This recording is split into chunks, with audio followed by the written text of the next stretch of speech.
ಈಗ ಸಮಾಜದಲ್ಲಿ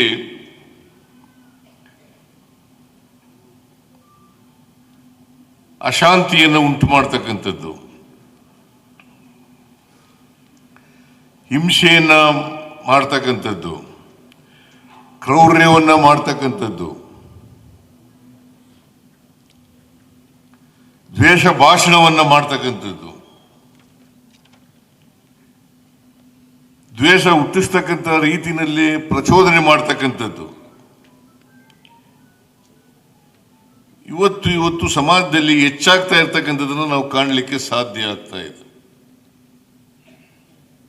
ಇದು ಯಾರು ಪ್ರಚೋದನೆ ಮಾಡ್ತಾರೆ,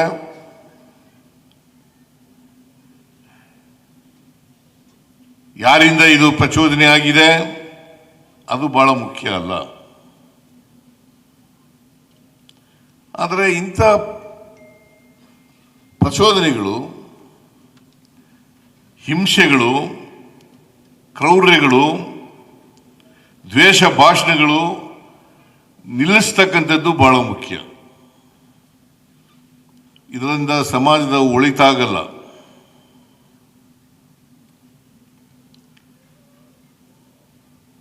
ಸಮಾಜದ ಒಳಿತಾಗಬೇಕಾದ್ರೆ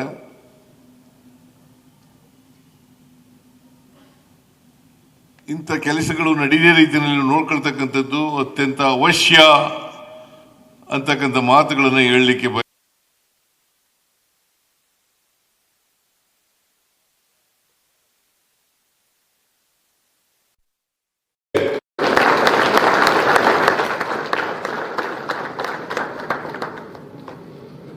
ಪೊಲೀಸ್ನವ್ರಿಗಿದೆಯಲ್ಲ, ನಾನು ಲಾಯರ್ ಆಗಿದ್ದಾಗ ಪೊಲೀಸ್ ಸ್ಟೇಷನ್ ಹೋಯ್ತಿದ್ದೆ. ಆಗ ಬಹಳ ಹಿಂದೆ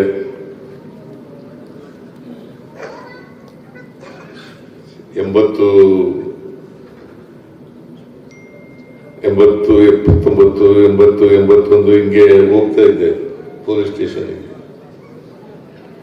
ನಾನು ಆಗ ನೋಡ್ತಾ ಇದ್ದೆ ಪೊಲೀಸ್ನವರ ಕಾರ್ಯವೈಖರಿಗಳನ್ನೆಲ್ಲ ನೋಡ್ತಾ ಇದ್ದೆ. ಒಳ್ಳೆ ಸಬ್ ಇನ್ಸ್ಪೆಕ್ಟರ್ ಬಂದ್ರೆ, ಒಳ್ಳೆ ಇನ್ಸ್ಪೆಕ್ಟರ್ ಬಂದ್ರೆ ಆ ಏರಿಯಾದಲ್ಲಿ ಅಪರಾಧಗಳು ಕಡಿಮೆ ಆಗ್ತವೆ.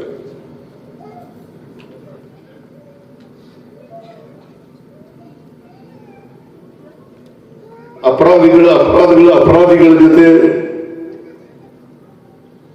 ಮಾಡ್ಕೊಳ್ಳಿ ಬಿಟ್ಕೊಳ್ಳೋಣ ಅಂತಂದ್ರೆ ಅಪರಾಧಗಳು ಜಾಸ್ತಿ ಆಗ್ತವೆ. ಇಲ್ಲ ಅದನ್ನೆಲ್ಲ ಹತ್ತಿಕ್ಬೇಕು, ಮಟ್ಟ ಹಾಕ್ಬೇಕು ಅಂತ ಮನಸ್ಸು ಮಾಡಿದ್ರೆ ಅವೇ ದೊಡ್ಡ ಕೆಲಸ ಅಲ್ಲ. ಇದು ನನ್ನ ಅನುಭವದ ಮಾತುಗಳು.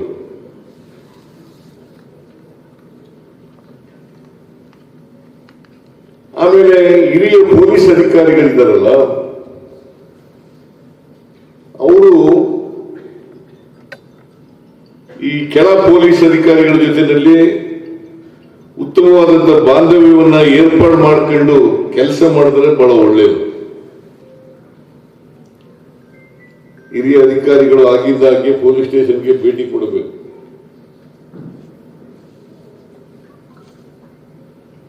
ಪೊಲೀಸ್ ಸ್ಟೇಷನ್ಗೆ ಭೇಟಿ ಕೊಟ್ರೆ ನಿಮ್ಮಲ್ಲಿ ಸ್ವಲ್ಪ ಬೇರೆ ಡಿಪಾರ್ಟ್ಮೆಂಟ್ಗಳಿಗೆ ಕಂಪೇರ್ ಮಾಡಿದ್ರೆ ಹೈರಾರ್ಕಿ ಜಾಸ್ತಿ ಇದೆ. ಹೌದಾ?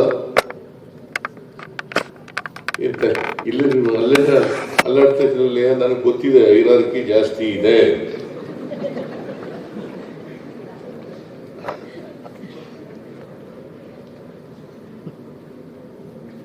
ಶಿಸ್ತು ಜಾಸ್ತಿ ಇದೆ. ಅದರಿಂದ ನೀವು ಮನಸ್ಸು ಮಾಡಬೇಕಷ್ಟೇ. ಮನಸ್ಸು ಮಾಡಿದ್ರೆ ಅಪರಾಧಗಳು ತಾನಾಗೇ ಕಡಿಮೆ ಆಗಲಿಕ್ಕೆ ಸಾಧ್ಯ ಆಗ್ತದೆ.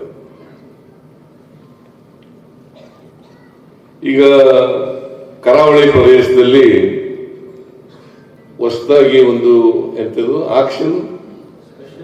ಸ್ಪೆಷಲ್ ಆಕ್ಷನ್ ಫೋರ್ಸ್ ನಿರ್ಮಾಣ ಈಗ ರಚನೆ ಮಾಡಿದ್ದಾರೆ. ಅಲ್ಲಿ ಆಗಾಗ್ಗೆ ಕೋಮು ಗಲಭೆಗಳು ನಡೀತಲೇ ಇರ್ತವೆ. ಕೋಮು ಗಲಭೆಗಳನ್ನ ನಡೆಸ್ತಕ್ಕಂಥದ್ದು ಇದೆಯಲ್ಲ, ಹತ್ತಿಕ್ಕತಕ್ಕಂಥದ್ದು ಇದೆಯಲ್ಲ, ಬಹಳ ಅಗತ್ಯವಾದಂತ ಕೆಲಸ ಅಂತ ಹೇಳಿ ನಾನು ಭಾವಿಸ್ಕೊಂಡಿದ್ದೇನೆ. ಕೋಮು ಗಲಭೆಗಳು ನಡೀಬಾರದು. ಮತ್ತೆ ಕೋಮು ಗಲಭೆಗಳ ಒಂದು ಪ್ರಾರಂಭ ಆದರೆ ಅದು ನಿರಂತರವಾಗಿ ನಡೀಲಿಕ್ಕೆ ಪ್ರಾರಂಭ ಆಗ್ತದೆ. ಅದಕ್ಕೋಸ್ಕರ ಕೋಮು ಗಲಭೆಗಳನ್ನ ಪ್ರಾರಂಭದಲ್ಲೇ ಹತ್ತಿಕ್ಕತಕ್ಕಂಥದ್ದು ಅತ್ಯಂತ ಅವಶ್ಯ, ಅನಿವಾರ್ಯ ಅಂತಕ್ಕಂಥ ಮಾತುಗಳನ್ನು ಹೇಳಲಿಕ್ಕೆ ಬಯಸ್ತಾ ಇದ್ದೇನೆ. ಇತ್ತೀಚೆಗೆ ನಾನು ಮತ್ತೆ ಡಾಕ್ಟರ್ ಪರಮೇಶ್ವರ್ ಗೃಹ ಸಚಿವರು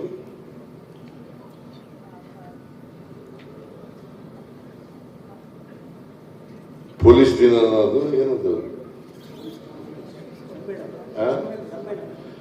ಪೊಲೀಸ್ನವರು ಸಮ್ಮೇಳನ ಮಾಡೋದು, ಅಲ್ಲೂ ಕೂಡ ಪ್ರಸ್ತಾಪ ಮಾಡಿದೆ. ಕೆಲವು ಅಪರಾಧಗಳು ಕಡಿಮೆ ಆಗ್ತವೆ, ಕೆಲವು ಅಪರಾಧಗಳು ಹೆಚ್ಚಾಗ್ತಾ ಇದ್ದಾವೆ. ಈಗ ಸೈಬರ್ ಕ್ರೈಮ್ ಅಂತ ಇದೆಯಲ್ಲ, ಅದು 23ಕ್ಕೆ ಕಂಪೇರ್ ಮಾಡಿದ್ರೆ 24ರಲ್ಲಿ ಹೆಚ್ಚಾಗಿದ್ದಾವೆ.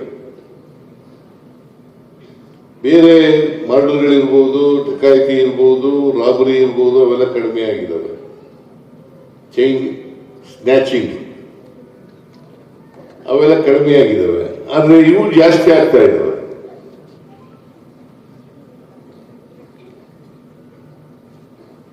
ಮಾರಕ ದ್ರವ್ಯ ವಸ್ತುಗಳು, ಅವುಗಳಿಂದ ಇವತ್ತು ನೋಡಿ ನಮ್ಮ ಯುವ ಪೀಳಿಗೆ ಇದೆಯಲ್ಲ, ಇವರು ಮುಂದಿನ ಪ್ರಜೆಗಳು ಅಂತ ನಾವು ಕರಿತೀವಿ, ಅವರೇ ಭವಿಷ್ಯ ಅಂತ ಹೇಳ್ತೀವಿ. ಅವ್ರು ಹಾಳಾದ್ರೆ ಭವಿಷ್ಯ ಹಾಳಾಗ್ತದೆ ಅಂತಕ್ಕಂಥದ್ದನ್ನು ಅರ್ಥ ಮಾಡ್ಕೋಬೇಕಾಗ್ತದೆ. ನೀವೆಲ್ಲ ಜವಾಬ್ದಾರಿ ಇರ್ತಕ್ಕಂಥ ನಾಗರಿಕರು, ಪೊಲೀಸ್ನವರು ಅಂದ್ರೆ ನಾಗರಿಕರೇ. ಅವರು ಪೊಲೀಸ್ ಅಂತ ಡ್ರೆಸ್ ಕೊಟ್ಟು ನಿಮಗೆ ಒಂದು ರೀತಿ ಬೇರೆ ರೀತಿ ಕಾಣೋ ರೀತಿ ಮಾಡಿದ್ದೀವಿ. ಯೂನಿಫಾರ್ಮ್ ಕೊಟ್ಟಿರೋದ್ರಿಂದ ಜನರಿಗೆ ಯೂನಿಫಾರ್ಮ್ ನೋಡಿದ್ರೇನೆ, ನಾನು ಹುಡುಗನಾಗಿದ್ದಾಗ ಪೊಲೀಸ್ನವ್ರು ಬಂದ್ರೆ ನಮ್ಮ ಊರಿಗೆ ಮನೆ ಒಳಗಡೆ ಓಡೋಗ್ಬಿಟ್ಟಿದ್ದೆ ನಾನು.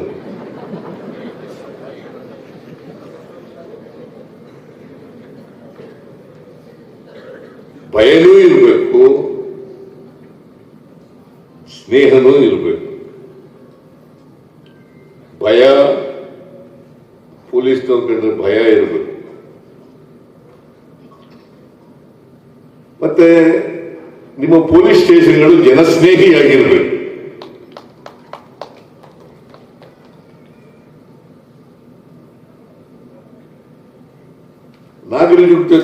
ನಾಗರಿಕರ ಜೊತೆ ನಿಮ್ಮ ಒಡನಾಟ ಇರಬೇಕು. ಅವರಿಂದ ಸಮಸ್ಯೆಗಳನ್ನು ಅರ್ಥ ಮಾಡ್ಕೊಳ್ತಕ್ಕಂಥ ಪ್ರಯತ್ನವನ್ನ ಮಾಡಬೇಕು. ಪರಿಹಾರಗಳನ್ನು ಕೂಡ ಮತ್ತೆ ನಿಮಗೆ ಒಳಿಲಿಕ್ಕೆ ಸಾಧ್ಯ ಆಗ್ತದೆ. ಅದಕ್ಕೋಸ್ಕರ ಈ ನಮ್ಮ ಪ್ರಯತ್ನ ಇದೆಯಲ್ಲ, ಸರ್ಕಾರದ ಪ್ರಯತ್ನ, ಈ ಮಾದಕ ವಸ್ತುಗಳು ಯುವಕರು ಅದನ್ನ ಸೇವನೆ ಮಾಡಿ ಹಾಳಾಗ್ತಾ ಇದ್ದಾವೆ ಅಂತಕ್ಕಂಥದ್ದನ್ನ ಕಡಿಮೆ ಮಾಡಬೇಕು. ಅದು ಸಂಪೂರ್ಣ ನಿರ್ನಾಮ ಮಾಡಬೇಕು. ಮತ್ತೆ ಸೈಬರ್ ಕ್ರೈಮ್ಗಳನ್ನ ಕಡಿಮೆ ಮಾಡತಕ್ಕಂಥ ಪ್ರಯತ್ನವನ್ನ ಮಾಡಬೇಕು. ನಾನು ಹೇಳಿದ್ದೀನಿ ಗೃಹ ಸಚಿವರಿಗೆ, ನಿಮಗೆ ಏನೇನು ಪೊಲೀಸ್ ಸಿಬ್ಬಂದಿಯನ್ನ ಬಲಗೊಳಿಸಲಿಕ್ಕೆ ಏನೇನು ಬೇಕು ಅವೆಲ್ಲವನ್ನು ಕೊಡ್ಲಿಕ್ಕೆ ನಮ್ಮ ಸರ್ಕಾರ ತಯಾರಿದೆ, ಸಿದ್ಧ ಇದೆ ಅಂತಕ್ಕಂಥ ಮಾತುಗಳನ್ನು ಹೇಳಿದೆ. ನಾನೇ ಹಣಕಾಸಿನ ಮಂತ್ರಿನೂ ಆಗಿರೋದ್ರಿಂದ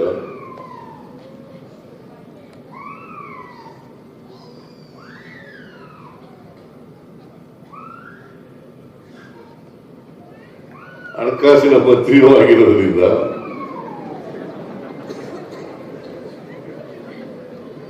ಹಣಕಾಸಿನ ಸಹಾಯವನ್ನ ಗೃಹ ಸಚಿವರು ಏನೇನು ಕೇಳುತ್ತಾರೆ ಬಜೆಟ್ ಟೈಮ್ನಲ್ಲಿ ಅವೆಲ್ಲನೂ ಕೂಡ ಕೊಡ್ಲಿಕ್ಕೆ ತಯಾರಾಗಿದ್ದೇನೆ.